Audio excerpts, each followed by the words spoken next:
দর্শক, এই মুহূর্তে রয়েছি রমনা পেট্রোল পাম্প এলাকা থেকে। আমি আবি মোহাম্মদ, রাইট নিউজ থেকে। আমি এখন দেখানোর চেষ্টা করব বর্তমান পরিস্থিতি এই জায়গায় অনেক সিরিয়াল, লম্বা সিরিয়াল দেখছি এবং বাইকারদের সঙ্গে আমরা কথা বলার চেষ্টা করব।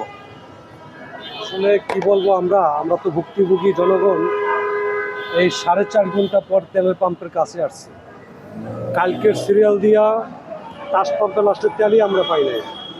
এই পরিস্থিতির ভিতরে আছে। সারাদিন যদি তেলের পিছনে যায়, আমরা কি করে কর্ম করব আর কিভাবে আমরা সংসারাদি চালাবো, মানে ভাইবে উঠতে পারতেছি না।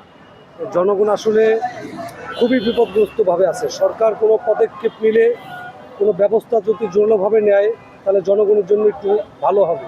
কিন্তু প্রতিটা মানুষের পিঠ দেওয়ালে থেকে যাচ্ছে। একটা দিনমজুরি মানুষ যদি মনে করেন যে সারা দিনটা পাম্পে যায়, তারপর যদি 400 টাকার তেল পায়, তারপর ওই লোকটা কীভাবে আর কর্ম করবে? সারা দিনটা গেল চলে গেল।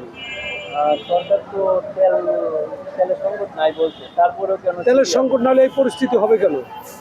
সরকারের পুলিশ আছে, বাহিনী আছে, সব কিছু আছে, তারা ব্যবস্থা নিতে আছে। যারা এই তেল স্টক করতে আছে, যদি সরকারি বাহিনী যদি সমস্তভাবে যদি ব্যবস্থা নেয়, তাহলে এই সংকট থাকে না। এই সম্পূর্ণ সিন্ডিকেট হতে আছে, এটা সরকার জানে, কিন্তু কোনো ব্যবস্থা নিচ্ছে না। জনগণের টাকা দিয়ে পুলিশ প্রশাসন সব কিছুই পালিত হয়, কিন্তু জনগণের উপকারে দাঁড়াচ্ছে না। কারা দায়ী সেটা একমাত্র ধরলে পুলিশই বলতে পারবে, আমরা জনগণ বলতে পারবো না, কারণ আমরা তো আর ধরার লোক না। যারা ধরছে তাদেরকে আমরা ধরতে পারে, জানে, দেখছে, ব্যবস্থা নিচ্ছে না কেন? দ্রুত ব্যবস্থা নেওয়ার জন্য সরকারকে আহ্বান জানাচ্ছি আমরা জনগণ।